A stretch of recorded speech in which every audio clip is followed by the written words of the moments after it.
îro 27 salvegera Komkujiya Helepçeyê ye. Ji ber vê yekê li 4 aliyê dinyayê ji bo şehîdên Helepçeyê bernameyên bibîranînê hatin li darxistin.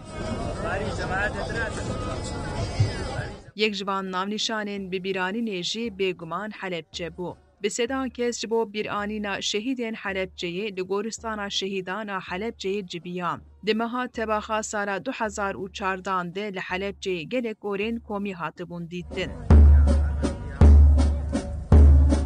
Piştî lêkolînan nasnameyên şehîdên kimyabarana Helepçeyê hatin diyarkirin û cenazeyên wan kesan di bernameya bibîranînê de hatin binavkirin. کاروباری شەیدان ئەنفالکراون ئێمە پرۆسەی گەڕان و دۆزینەوەی ڕفاتی گۆڕە بە کۆمەڵەکان لە سەرتاسەری عێراق بەگشتی و لە هەڵەبجە درێژەی هەیە لە ئێستادا لە مانجی ڕفاتی هەشت قوربانی لە سنووری هەڵەبجە دەرهێنران لەلایەن تیمەکانی گۆڕی بە کۆمەڵی وەزارەت دواتر ئەم ڕفاتانە بردرانە سنتەری مایکرۆجین لە سلێمانی.